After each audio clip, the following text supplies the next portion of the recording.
ನಿಮ್ಮ ಮನೆಯಲ್ಲಿ ಒಂದೇ ಒಂದು ತೆಂಗಿನಕಾಯಿ ಇದ್ದರೆ ಸಾಕು, ನಿಮ್ಮ ಎಂಥ ಶತ್ರುನಾದರೂ ಕೂಡ ನೀವು ಅವಾಯ್ಡ್ ಮಾಡ್ಬೋದು, ನಿಮ್ಮ ತಂಟೆಗೆ ಬರೋದಿಲ್ಲ.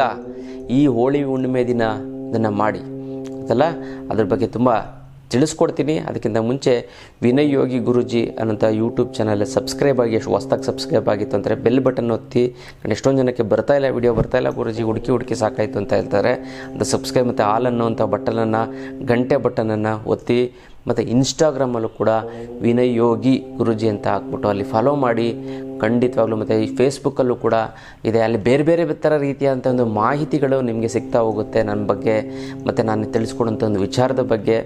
ಅದನ್ನು ಮಾಡ್ಕೊಳ್ಳಿ, ತುಂಬ ಚೆನ್ನಾಗಾಗತ್ತೆ, ಒಳ್ಳೆಯದಾಗ್ತಾ ಬರುತ್ತೆ. ಮತ್ತು ಏನು ಆ ಒಂದು ತಂತ್ರದ ವಿಚಾರವನ್ನು ನಾವು ತಿಳಿಸ್ಕೊಡೋಣ ಅಂತ ನೋಡ್ತಿದ್ರೆ, ಶತ್ರುಗಳು ಎಲ್ಲ ಕಡೆ ಇರ್ತಾರೆ, ಪ್ರತಿದಿನ ಪ್ರತಿ ಕ್ಷಣ ಇರ್ತಾರೆ. ನಿಮ್ಮ ದಾರಿಗೆ ಯಾರು ಅಡ್ಡ ಬರ್ತಾರೋ ಅವ್ರು ನಿಮ್ಮ ತವು ಮಾಡೋದಾದ್ರೂ ಪರವಾಗಿಲ್ಲ, ಅವರು ಶತ್ರುಗಳೇ. ನಿಮ್ಮ ಮನಸ್ಸೇ ಶತ್ರು ಆಗುತ್ತೆ ಒಂದೊಂದು ಸರಿ, ನಿಮ್ಮ ಕೆಟ್ಟ ವಿಚಾರಗಳೇ ಒಂದಾಗುತ್ತೆ, ನಿಮ್ಮಲ್ಲಿರೋಂಥ ಸ್ವಾರ್ಥವೇ ಶತ್ರು ಆಗುತ್ತೆ. ಅಯ್ಯೋ ನಾನು ಹಿಂಗೆ ಮಾಡಬಾರ್ದಿತ್ತು, ಮಾಡಿಬಿಟ್ಟೆ ಅಂತ ಅನ್ಕೋತೀರಾ, ಗೊತ್ತಾಯ್ತಲ್ಲ. ತಂದೆ ತಾಯಿಗಳೇ ಶತ್ರು ಆಗ್ತಾರೆ. ಹೇಗೆ ಶತ್ರು ಆಗ್ತಾರೆ? ಒಳ್ಳೆ ಹುಡುಗನ ನೋಡಿ ಮದುವೆ ಮಾಡಬೇಕು, ಯಾವುದೋ ಒಂದು ಹುಡುಗನ ನೋಡಿ ಮದುವೆ ಮಾಡಿಬಿಡ್ತಾರೆ, ಅವನು ಲೈಫ್ ಲಾಂಗ್ ಕಾಟ ಕೊಡ್ತಾ ಇರ್ತಾನೆ. ಆವಾಗ ಇಂಡೈರೆಕ್ಟಾಗಿ ತಂದೆ ತಾಯಿಗಳೇ ಶತ್ರು ಆಗುತ್ತೆ, ಅವರನ್ನ ಅವರೇ ಗೋಳಾಡ್ತಾರೆ. ಈ ಶತ್ರು ಬಾಧೆ ಯಾವಾಗಲೂ ಇದ್ದಿದ್ದೆ. ಪ್ರತಿದಿನ ನೀವೇನೋ ಒಂದು ಹೊಸ ಡ್ರೆಸ್ ಹಾಕ್ಕೊಂಡು ಹೋದರೆ ಸಾಕು, ಸೈಸಲ್ಲ. ನೀನು ಒಂದು ಮೊಬೈಲ್ ತೊಗೊಂಡೋಯ್ತು ಅಂತಂದರೆ ಸಾಕು, ಸೈಸಲ್ಲ. ಅದೆಲ್ಲ ಶತ್ರು ಬಾಧೆನ ನೀವು, ನನಗೆ ಯಾರೂ ಶತ್ರುಗಳಿಲ್ಲ, ನಾನು ಯಾರ ಜೊತೆನೂ ಮಾತಾಡ್ಸ, ನಾನೊಬ್ಬ ಏಕಾಂಗಿ. ನಿಮ್ಮ ದೇಹವೇ ಶತ್ರು ಆಗುತ್ತೆ ನಿಮಗೆ. ಆಲಸ್ಯವನ್ನು ಕೊಡುತ್ತೆ, ಸೋಮಾರಿತನವನ್ನು ಕೊಡುತ್ತೆ, ಕಾಯಿಲೆಯನ್ನು ಬರೋ ಹಾಗೆ ಮಾಡುತ್ತೆ. ಹಾಗಾಗಿ ನೀವೇನು ಮಾಡಬೇಕು, ಶತ್ರು ಬಾಧೆಯನ್ನು ನಿವಾರಣೆ ಮಾಡಿಕೊಳ್ಳಬೇಕು. ಯಾವ ರೀತಿ ನಿವಾರಣೆ ಮಾಡೋದು? ಇದೇ ಒಂದು ಹೋಳಿ ಹುಣ್ಣಿಮೆಯ ದಿನ ಈ ಒಂದು ಸರಳವಾದಂಥ ತಂತ್ರವನ್ನು ಮಾಡ್ಕೊಳ್ಳಿ. ಏನು ಆ ತಂತ್ರ ಅಂತಂದರೆ, ಒಂದು ತೆಂಗಿನಕಾಯಿನ ತೆಗೆದುಕೊಳ್ಳಿ. ತೆಂಗಿನಕಾಯಿನ ನೀವೇನು ಅಂತಂದರೆ ಅದ್ಭುತವಾದಂಥ ಒಂದು ವಿಚಾರ. ಹಿಂದಿನ ಕಾಲದಲ್ಲಿ ಯಾವುದೇ ಒಂದು ಕೆಲಸ ಮಾಡಬೇಕಾದ್ರೂ ಕೂಡ ಒಂದು ನರಬಲಿ ಕೊಡ್ತಾಯಿದ್ರು. ಆಮೇಲೆ ಏನಾಯಿತು, ನರಬಲಿನ ಕೊಡೋದಕ್ಕೆ ಅವಾಯ್ಡ್ ಮಾಡಿ ರಾಜರು ಮಹಾರಾಜರೆಲ್ಲ ಕೊಡೋದು. ಆಮೇಲೆ ಏನು ಮಾಡಿದ್ರೆ ಅವಾಯ್ಡ್ ಮಾಡಿ ಸಿಂಪಲ್ಲಾಗಿ ಪ್ರಾಣಿ ಬಲಿಕನ್ನು ಕೊಡೋರು. ಅದು ಕೂಡ ತಪ್ಪು ಅಂತ ಈಗಲೂ ಕೂಡ ಕೊಡ್ತಾರೆ, ಅದು ಬೇರೆ ವಿಚಾರ. ಕೋಳಿ ಕುರಿ ಇದೆಲ್ಲ ಕೊಡ್ತಾ ಹೋಗ್ತಾರೆ, ಅದು ಅವ್ರವ್ರಿಗೆ ಬಿಟ್ಟಿದ್ದು. ಯಾವುದೇ ರೀತಿಯಾದಂಥ ಒಂದು ಹಣಕಾಸಿನ ಸಮಸ್ಯೆ ಇತ್ತು ಅಂತಂದರೆ ಇನ್ನು ಮುಂದೆ ಅದನ್ನು ಮರ್ತುಬಿಡಿ. ಯಾಕಂದರೆ ನಿಮ್ಮ ಹತ್ರ ಅಷ್ಟಲಕ್ಷ್ಮಿ ಯಂತ್ರ ಇರುತ್ತೆ. ಈ ಅಷ್ಟಲಕ್ಷ್ಮಿ ಯಂತ್ರ ಇತ್ತು ಅಂತಂದರೆ ಸಾಕ್ಷಾತ್ ಲಕ್ಷ್ಮೀ ದೇವಿನೇ ನಿಮ್ಮ ಮನೆಯಲ್ಲಿ ನೆಲೆಸಿದ ಹಾಗೆ ಅಂತ ಒಂದು ಅಷ್ಟಲಕ್ಷ್ಮಿ ಯಂತ್ರ ನಿಮಗೆ ಎಲ್ಲ ರೀತಿಯಂಥ ಒಂದು ಸಹಕಾರವನ್ನು ಕೊಡುತ್ತೆ. ಯಾರ್ಯಾರ ಮನೆಯಲ್ಲಿ ಅಷ್ಟಲಕ್ಷ್ಮಿ ಯಂತ್ರ ಇದೆಯೋ ಅವರೆಲ್ಲ ಶ್ರೀಮಂತರಾಗ್ತಾರೆ. ನಿಮ್ಮ ಕರ್ಮ ಜಾಸ್ತಿ ಇತ್ತು, ನಿಮ್ಮ ಮಕ್ಕಳಾರು ಶ್ರೀಮಂತರಾಗ್ತಾರೆ ಅಂತ ಒಂದು ಅದ್ಭುತವಾದಂಥ ಒಂದು ಯಂತ್ರ ಅಷ್ಟಲಕ್ಷ್ಮಿ. ಎಲ್ಲ ಹಣಕಾಸಿನ ಸಮಸ್ಯೆಗೆ ರಾಮಬಾಣ ಅಂತಂದರೆ ಪರಿಹಾರ ಅಂದರೆ ಅದು ಏಕೈಕ ಅಷ್ಟಲಕ್ಷ್ಮಿ ಯಂತ್ರ. ಈ ಅಷ್ಟಲಕ್ಷ್ಮಿ ಯಂತ್ರದ ವಿಚಾರವನ್ನು ಈ ವಿಡಿಯೋದಲ್ಲಿ ಕೊನೆಯಲ್ಲಿ ನಿಮಗೆ ತಿಳಿಸ್ಕೊಡ್ತೀನಿ, ಎಲ್ಲರೂ ನೋಡಿ. ಆಮೇಲೆ ಇದು ತಪ್ಪು ಅಂತ ಗೊತ್ತಾದಾಗ ಶಂಕರಾಚಾರ್ಯರು ಏನು ಮಾಡಿದ್ರು, ಒಂದು ತೆಂಗಿನಕಾಯಿಯನ್ನು ಬಲಿ ಕೊಡೋದಕ್ಕೆ ಪ್ರಯತ್ನ ಪಟ್ಟರು.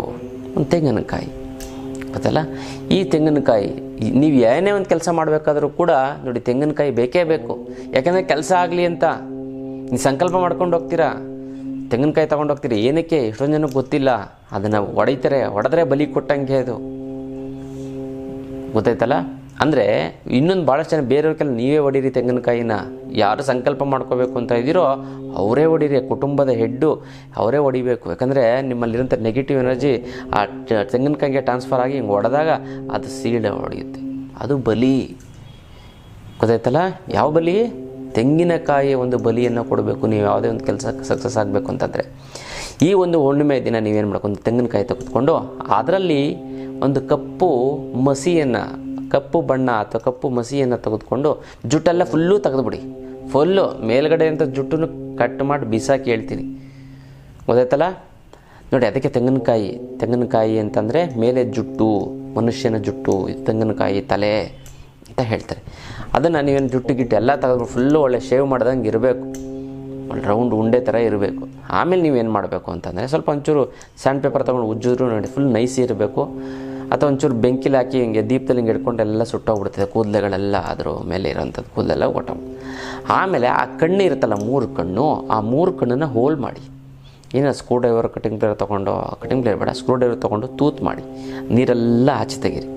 ಆಮೇಲೆ ನೀವೇನು ಮಾಡ್ತೀವಿ, ಒಂದು ಚೀಟಿ ತೆಗೆದುಕೊಂಡು ನಿಮ್ಮ ಶತ್ರುಗಳ ಹೆಸರು ಬರೀರಿ.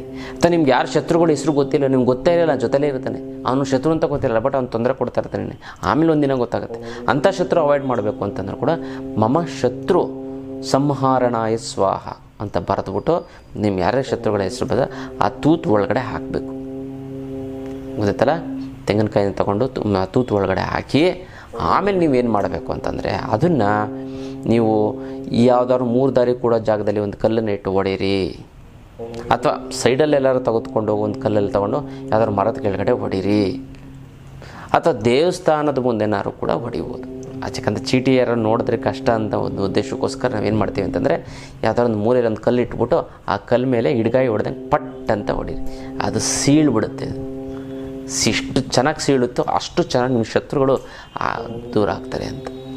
ಹೆಣ್ಣುಮಕ್ಳು ಯಾರು ಮಾಡ್ತಾರೆ, ಕಾಯಿ ಹೊಡಿಯೋಕ್ಕಾಗಲ್ಲ, ಆ ಫೋರ್ಸ್ ಇರಲ್ಲ, ಗೊತ್ತಿಲ್ಲ ಅಂತಂದರೆ ನೀವು ಅದನ್ನು ತಂತ್ರವನ್ನು ಮಾಡಿ ಗಂಡು ಮಕ್ಕಳು ಅಥವಾ ಯಾರೋ ತಂದೆನೋ ತಾಯಿನೋ ಅಣ್ಣನೋ ತಮ್ಮನೋ ಯಾರು ಇರ್ತಾರೆ, ಇವಾಗ ಹೊಡೆಬಿಟ್ಬಾ ಅಂತ ಕೊಡ್ಬಿಟ್ಟು ಗೊತ್ತಲ್ಲ. ಅದನ್ನು ಮಾಡ್ತು ಅಂತಂದರೆ ನಾವು ಹೇಳ್ತೀನಿ, ಜೀವನ ಪರ್ಯಂತ ನಿಮ್ಗೆ ಏನೇನು ಹೆಸರು ಬರೆದಿರ್ತೀರೋ ಅಥವಾ ನಿಮಗೆ ಶತ್ರು ಆಗೋಂಥ ನಿಮ್ಮ ಮನಸ್ಸಿನ ಒಂದು ಶತ್ರು, ನಿಮ್ಮ ದೇಹ ಒಂದು ಶತ್ರು ಆಗೋಂಥದ್ದು ಕೂಡ ಅವಾಯ್ಡ್ ಆಗುತ್ತೆ. ಮಾಡ್ಕೊಳ್ಳಿ, ತುಂಬ ಚೆನ್ನಾಗುತ್ತೆ, ತುಂಬ ಒಳ್ಳೆಯದಾಗ್ತಾ ಬರುತ್ತೆ.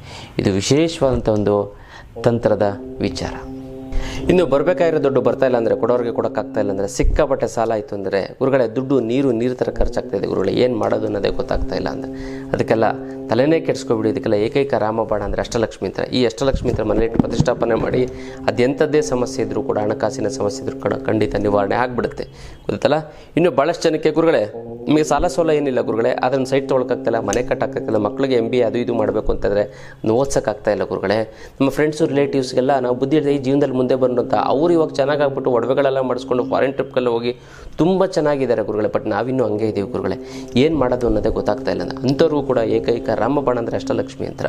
ಈ ಅಷ್ಟಲಕ್ಷ್ಮಿ ಯಂತ್ರ ಮನೆಯಲ್ಲಿ ಪ್ರತಿಷ್ಠಾಪನೆ ಮಾಡಿತ್ತು 3 ಅಮಾವಾಸ್ಯೆ ಕಳೆದ 6 ತಿಂಗಳೊಳಗಡೆ ಅದೆಂಥದ್ದೇ ಹಣಕಾಸಿನ ಸಮಸ್ಯೆ ಇದು ಸಂಪೂರ್ಣವಾಗಿ ನಿವಾರಣೆ ಆಗೋದಲ್ಲಿ 2 ಮಾತಿಲ್ಲ. ಭಾಳಷ್ಟು ಜನ ಕರ್ಮ ಕಳೆದಿದ್ರೆ ಇದನ್ನು ಕೂಡ ತಗೊಳಕ್ಕಾಗೋದು, ಎಲ್ಲರೂ ಕೂಡ ತಗೊಳಕ್ಕಾಗೋದಿಲ್ಲ. ಇದಕ್ಕೆ ಮುಟ್ಟು ಕಟ್ಟು ಚಟ್ಟು ಮಡಿ ಮೈಲಿಗೆ ಸೂತ್ಕ ಗೀತ್ಕ ವೆಜ್ಜು ನಾನ್ ವೆಜ್ ಜಾತಿ ಗೀತಿ ದಿಕ್ಕು ಗಿಕ್ಕು ಆ ಥರದ್ದು ಏನಿಲ್ಲ. ಇಟ್ಟರೆ ಸಾಕು ಕೆಲಸ ಆಗುತ್ತೆ. ದೇವ್ರ ಮೇಲಾದ್ರೂ ಇಡ್ಬೋದು, ಬೀರಿನಲ್ಲಾದರೂ ಕೂಡ ಇಡ್ಬೋದು. ಇದು ಸಾಕ್ಷಾತ್, ಇದು ಮನೇಲಿ ಇತ್ತು ಅಂದರೆ ಸಾಕ್ಷಾತ್ ಲಕ್ಷ್ಮಿ ನಿಮ್ಮ ಮನೆಯಲ್ಲಿ ನೆಲೆಸಿದ ಹಾಗೆ 100% ನಿಮ್ಮ ಸಮಸ್ಯೆಗಳು ಬಗೆಹರದೇ ಹರಿಯುತ್ತೆ. ಅಲ್ಲಿ 2 ಮಾತಿಲ್ಲ. ನೀವು ಸಂಕಲ್ಪ ಮಾಡಿ, ನೀವು ತಗೊಳಕ್ಕಾಗ್ತಾ ಇಲ್ಲ 10 ಸಾರಿ ಸಂಕಲ್ಪ ಮಾಡಿ, 11 ಸಾರಿ ನಿಮ್ಮ ಮನೆ ಒಳಗಡೆ ಈ ಒಂದು ಅಷ್ಟಲಕ್ಷ್ಮಿ ಯಂತ್ರ ನಿಮ್ಮ ಮನೆಯಲ್ಲಿರುತ್ತೆ. ಅಂತಲ್ಲ ಹಣಕಾಸಿನ ಸಮಸ್ಯೆಗೆ ನೀವು ತಲೆನೇ ಕೆಡಿಸ್ಕೊಬಿಡಿ. ಏಕೈಕ ರಾಮಬಾಣ ಅಂದರೆ ಅದೇ ಈ ಒಂದು ಅಷ್ಟಲಕ್ಷ್ಮಿ ಯಂತ್ರ. ಇದನ್ನು ಕೊರೆಯಲ್ಲಿ ಕಳಿಸೋದಕ್ಕಾಗೋದಿಲ್ಲ, ನೇರವಾಗಿ ಖುದ್ದು ನನ್ನ ಭೇಟಿಯಾಗಿ ತೆಗೆದುಕೊಂಡು ಹೋಗಬೇಕು.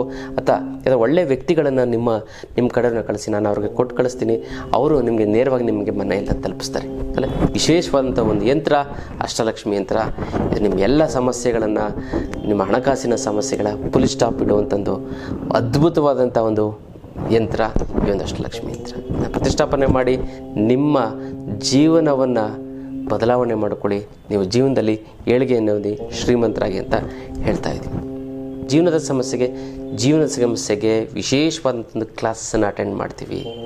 ಯಂತ್ರ ಮಂತ್ರ ತಂತ್ರ ಮತ್ತು ಹಣಾಕರ್ಷಣೆ ಜನಾಕರ್ಷಣೆ ಶಿಬಿರ ಅಂತ ಕೂಡ ಮಾಡ್ತೀವಿ. ಇದು ಶನಿವಾರ ಮತ್ತು ಭಾನುವಾರ 10 ಗಂಟೆಯಿಂದ 4 ಗಂಟೆವರೆಗೂ ಇರುತ್ತೆ. ಈ ಒಂದು ಶಿಬಿರವನ್ನು ನೀವು ಅಟೆಂಡ್ ಮಾಡಿ. ಗೊತ್ತಲ್ಲ, ಎಂಥ ಸಮಸ್ಯೆ ನೀವು ಏನು ಅಂದ್ಕೊಂಡು ಬಂದಿರ್ತೀರೋ, ನಿಮ್ಮ ಕಾಯಿಲೆ ಕಸಲೆಗಳು ಅಲ್ಲೇ, ನಿಮಗೇನು ನೋವಿತ್ತು ಅಂದರೆ 5 ವರ್ಷ 6 ವರ್ಷದಿಂದ ಪೇನ್ ಇತ್ತು ಅಂದರೆ ಅಲ್ಲೇ ಹೊರಟೋಗ್ಬಿಡ್ತದೆ. ನೀವು ಜೀವನದ ಸಮಸ್ಯೆಗಳನ್ನು ಮತ್ತು ನೀವು ಜೀವನದಲ್ಲಿ ನೆಮ್ಮದಿಯಾಗಿರ್ತೀರ. ಯಾವುದೇ ಕಾರಣಕ್ಕೂ ನಿಮ್ಗೆ ಹಸುವಾಗಲ್ಲ, ಬೆವರಾಗಲ್ಲ, ಸುಸ್ತಾಗಲ್ಲ, ನೀವು ಆರೋಗ್ಯವಾಗಿರ್ತೀರ. 100 ವರ್ಷ ಆಯುಸ್ಸು ತುಂಬ ಚೆನ್ನಾಗೈತೆ. ಆ ಒಂದು ಕಲೆಯನ್ನು ನಿಮಗೆ ಹೇಳ್ಕೊಡ್ತೀವಿ ಈ ಒಂದು ಶಿಬಿರದಲ್ಲಿ. ಗೊತ್ತೆಲ್ಲ 3 ಕಾರಣಗಳಿಗೋಸ್ಕರ ನೀವು ಅಟೆಂಡ್ ಮಾಡಬೇಕು. ಒಂದು ಎಲ್ಲ ರೀತಿಯಂಥ ಸಮಸ್ಯೆಗಳನ್ನು ನಿವಾರಣೆ ಮಾಡ್ಕೊಳ್ಳೋದಕ್ಕೆ, ಮತ್ತು ಆ ಸಮಸ್ಯೆಗಳು ಬರದೇ ರೀತಿಯಲ್ಲಿ ತಡೆಯೋದಕ್ಕೆ, ಮತ್ತು ನಿಮಗೆ ಸಂಬಂಧಪಟ್ಟಂಥ ಅವರ ಸಮಸ್ಯೆಗಳಿಗಾದರೆ ಅವರ ಒಂದು ಸಮಸ್ಯೆನ ಬಗೆಹರಿಸ್ಕೋದಕ್ಕೋಸ್ಕರ ಈ ಒಂದು ಶಿಬಿರವನ್ನು ನೀವು ಅಟೆಂಡ್ ಮಾಡಿ. ತುಂಬ ಚೆನ್ನಾಗಾಗುತ್ತೆ. ತುಂಬ ಮತ್ತು ಯಾರ್ಯಾರು ಶಿಬಿರವನ್ನು ಅಟೆಂಡ್ ಮಾಡಿ ದೀಕ್ಷೆ ಕೊಡ್ತೀವಿ. ಮತ್ತು ಇದರಲ್ಲಿ ಏನಂತ ಯಾರ್ಯಾರು ಅಟೆಂಡ್ ಮಾಡಿದವರೆಲ್ಲ ಜ್ಞಾನಿಗಳಿಗೆ ಈಕ್ವಲ್ ಆಗ್ತೀರಾ. ಮತ್ತು ಇವ್ರಿಗೂ ಅಷ್ಟೇ ಮುಟ್ಟು ಕಟ್ಟು ಚಟ್ಟಿ ಮಡಿ ಮೈಲಿಗೆ ಅಂಥದ್ದು ಏನೂ ಇಲ್ಲ. ಅಂಥ ಒಂದು ವಿಶೇಷವಾದ ನಿಮ್ಮ ಎಲ್ಲ ಸಮಸ್ಯೆಗಳನ್ನು ಬಗೆಹರಿಸ್ಕೊಂಡು ಹೋಗ್ತೀರಾ ಈ ಒಂದು ಶಿಬಿರದಲ್ಲಿ. ಅದಲ್ಲ, ಎಲ್ಲ ಸಮಸ್ಯೆಗಳನ್ನು ಕೂಡ ಮರೆತು ಬಿಡಿ ಈ ಶಿಬಿರಕ್ಕೆ ಬರ್ತಾ ಇದ್ದೀರಾ ಅಂತಂದರೆ. ಇಲ್ಲಾಂದರೆ ಈ ಸಮಸ್ಯೆಯಲ್ಲಿ ಸಿಕ್ಕಾಕೊಂಡು ಒದ್ದಾಡ್ತಾ ಹೋಗ್ತೀರಾ, ಗೊತ್ತಲ್ಲ. ಅದಕ್ಕೋಸ್ಕರ ಯಂತ್ರ ಮಂತ್ರ ತಂತ್ರ ಶಿಬಿರವನ್ನು ಅಟೆಂಡ್ ಮಾಡಿ ನಿಮ್ಮ ಎಲ್ಲ ರೀತಿಯಂಥ ಒಂದು ಸಮಸ್ಯೆಗಳಿಂದ ನೀವು ಹೊರಗಡೆ ಬನ್ನಿ ಅಲ್ಲ. ಇದು ವಿಶೇಷವಾದಂಥ ಒಂದು ಶಿಬಿರದ ವಿಚಾರ.